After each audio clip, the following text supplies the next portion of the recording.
어떤 이들은 1년은 금방 지나간다고 생각할지 모른다. 그러나 나이가 너무 많거나 너무 지쳤거나 경제적 여건이 뒷받침되지 않는 선수들에겐 너무 긴 시간이기도 하다. 이런 상황에 놓이는 선수 중 한 명인 35세 데스야 소토무라를 만나봤다.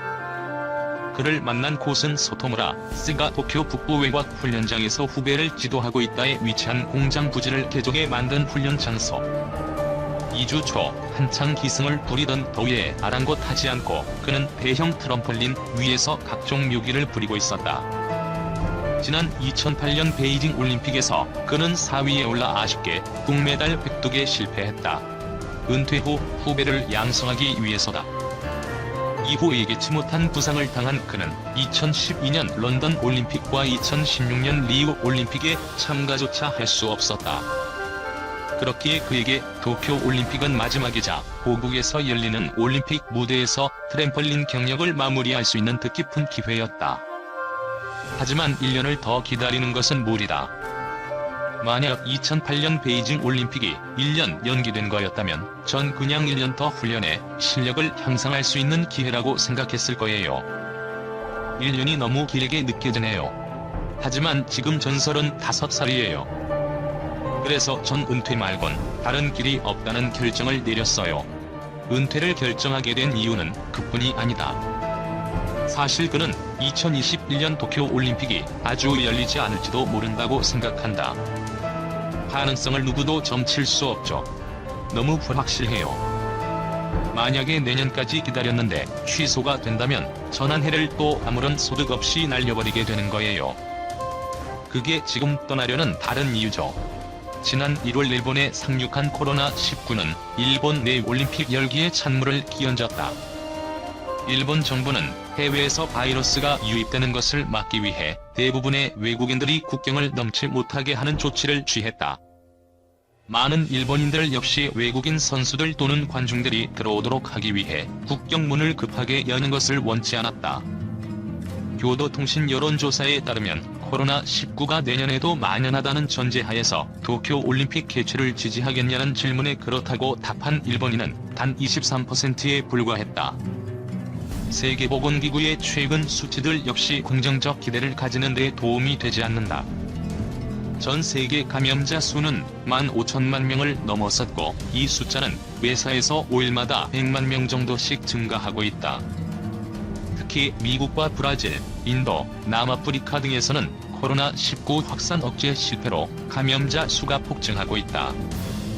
1년이 긴 시간처럼 느껴질 수 있지만 많은 보건 전문가들은 내년 여름까지 팬데믹 상황을 종결시키는 것은 거의 불가능에 가까울 것으로 보고 있다.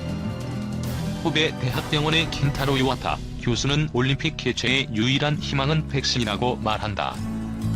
이와타 교수는 백신이 개발되면 모든 게 바뀔 수도 있다고 주장하면서 1차와 2차 임상시험 모두에서 가능성이 엿보이는 결과를 얻었다.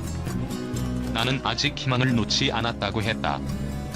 그러면서도 일반적으로 백신이 개발된다고 해서 바이러스를 뿌리 뽑을 수 있는 건 아니고 발생 정도를 절반가량 낮추는 것은 가능하다며 코로나19가 종식될 거라 생각하진 않는다.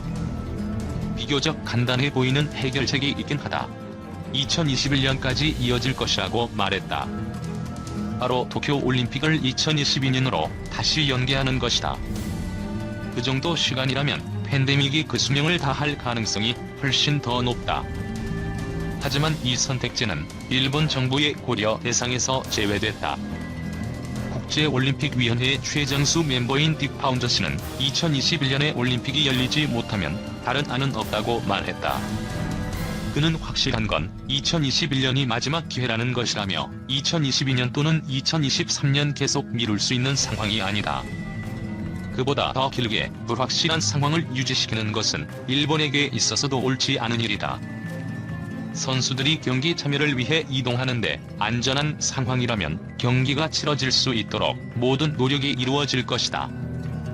하지만 만약 일본과 세계 다른 나라들의 공중보건당국들이 안전하지 않다는 판단을 내린다면 어쩌겠어. 팬데믹이 새 전쟁인 것이라고 생각하는 수밖에는 다른 도리가 없을 것이라고 했다. 현대 올림픽 역사상 올림픽이 취소된 것은 2차 세계대전 단두 차례뿐이었다. 그중 하나는 도쿄에서 개최될 예정이었던 1940년 올림픽이었다. 그렇다면 경기를 간소화하는 것은 어떨까? 외국 선수들에게는 도착 전 자가 격리를 하게 하고 외국인 관중을 받지 않는 방식으로 말이다. 하운드 씨는 이 역시 가능성이 없다고 못 박았다. 그는 북미 표현으로는 물고기를 낚든 미끼를 자르든이라고 한다면서 일본은 경기를 치를 것인지 아니면 그러기엔 너무 위험성이 큰지 결정을 해야 할 것이다. 만약 위험성이 너무 크다는 판단을 내린다면 일본이 제안하고 국제올림픽위원회가 받아들이는 방식으로 경기 취소가 결정될 것이라고 설명했다. 지난 23일 밤 일본은 올림픽 경기장에서 개막식까지 남은 시간을 보여주던 디데이 시기에 1년을 더해 넣는 행사를 치렀다. 일본의 일본의 외상인 모테기 도시미스가 또 대형 사고를 쳤습니다.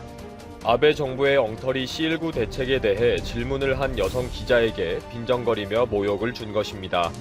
대답을 하다 보면 더 말도 안 되는 답변을 하게 될 것 같아서 질문을 강압적으로 봉쇄하려고 한 의도라고도 합니다. 또 외국인에 대한 차별과 괴롭힘을 당연하게 생각하는 일본 사회와 일본인들의 잘못된 사고방식이 표현된 것이라고도 합니다. 지난주에 있었던 이 사건이 지금도 제일 외국인들에 의해 확대되고 있습니다. 일본과 일본 문화와 일본인이 최고라는 생각은 정말 말도 안 된다는 비난이 계속되고 있는 것입니다. 그동안 일본은 친절한 국민성은 영국과 똑같고 일본 문화의 독창성은 프랑스와 똑같고 일본인은 하늘에서 내려온 새로운 창조물이라는 주장을 해왔습니다. 이런 말도 안 되는 사고방식이 계속 사고를 치고 있는 것입니다. 오늘자 일본의 뉴스 사이트에 모테기 도시미스 일본 외상의 발언에 제일 외국인들이 분노하고 있다는 기사가 올라왔습니다. 지난달 28일 기자회견에서 영자지 재팬타임즈의 기자에게 차별적인 발언을 한 사건에 관한 후속 기사입니다. 문제가 된 사건은 지난달 28일 장기 체류 비자를 가진 외국인에 대해 출입국 규제 완화를 발표하는 기자회견에서 벌어졌습니다. 영자지 재팬타임즈의 오스미 마그달레나 기자는 일본 체류 자격이 있는 외국인에 대한 입국 완화 방향성과 당초 입국 규제를 결정했던 과학적 근거에 관해서 질문을 했습니다. 하지만 모테기는 다른 나라도 일본처럼 조치를 취하고 있다 라고 하면서 대충 넘어가려고 했습니다. 그러자 오스미 기자는 애초에 입국 규제를 결정한 과학적 근거가 궁금합니다 라고 재차 질문을 합니다. 이에 모테기는 갑자기 영어로 과학적이라는 말이 무슨 뜻이죠? 기자에게 질문을 합니다. 즉 이 말은 일본어로 과학적이라는 단어를 사용하고 있는데 그 뜻을 제대로 이해하고 질문하고 있느냐 라는 식으로 빈정거린 것입니다. 갑자기 영어로 답변을 받은 기자는 일본어도 괜찮다, 바보 취급하지 않아도 된다 라면서 불쾌감을 보였습니다. 하지만 모테기 외무상은 이번에도 제대로 대답하지 않으면서 출입국 관리청의 문제이다, 그쪽에 문의해라 라고 일본어로 대답하면서 마지막에 일본어는 이해했느냐 라고 반문했습니다. 모테기에게서 나의 일본어는 알아들었느냐 라는 비아냥을 받은 오스미 기자는 폴란드 출신이지만 일본에서 15년 이상 살았고 일본어를 모국어처럼 구사합니다. 그런데도 외국인이라는 이유 하나로 공식 기자회견에서 차별적인 발언과 노골적으로 빈정거린 것입니다. 이 사건으로 국내외에서 외국인 차별이다 라는 여론이 생겼고 그동안 차별을 당해온 제일 외국인들이 목소리를 높이면서 그동안의 억울함을 쏟아내기 시작했다는 것입니다. 제일 외국인들은 4명 중에 1명이 일본에 살면서 일본어를 잘하지 못한다는 이유로 괴롭힘을 당했다고 합니다. 그리고 지난 5년 동안 외국인이라는 이유로 모욕을 당하는 등 차별을 겪었다는 사람이 29.8%에 달하는 것으로 확인되었습니다. 일본인들은 너희들은 어차피 일본어를 잘 모르지 않느냐 라는 것을 전제로 괴롭혔다는 것입니다. 그래서 이번 모테기 외무상의 이런 발언이 일본 사회에 잠재되어 있는 외국인에 대한 차별의식과 일본과 일본 문화는 특별하고 위대하다 라는 터무니없는 의식이 드러난 것이라고 보고 있습니다. 모테기 외무상은 지난 7월 21일 기자회견에서도 외국인 기자의 일본어 질문에 발음을 지적하고 비꼰 적이 있습니다.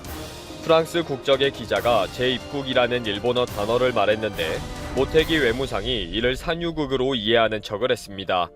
일본어로 재입국과 산유국의 발음이 비슷하는 점을 악용해 외국인 기자에게 일부러 망신을 준 것입니다.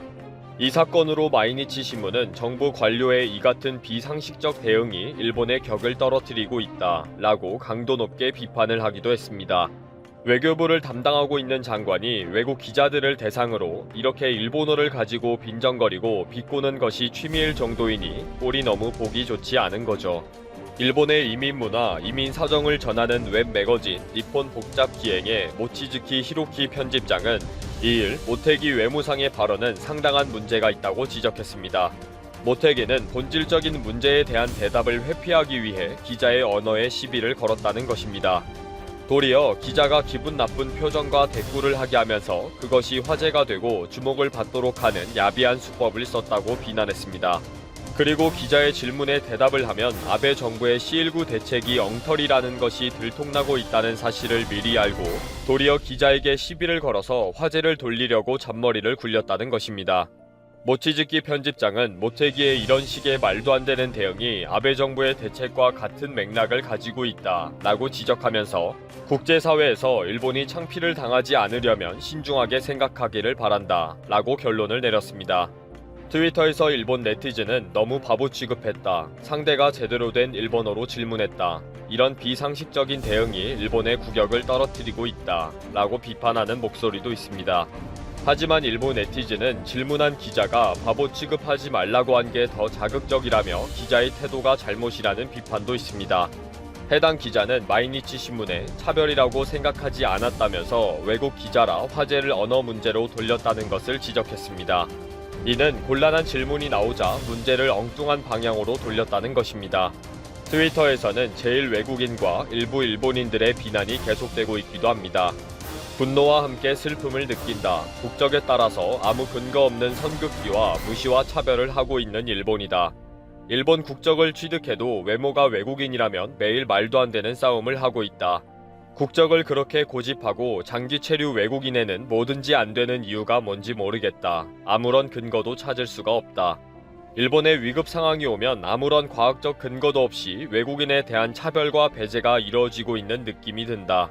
국적을 취득하지 않으면 차별을 받고 외모가 외국인이면 무조건 차별을 한다. 다문화 공생이냐 하는 말은 전부 말뿐이다.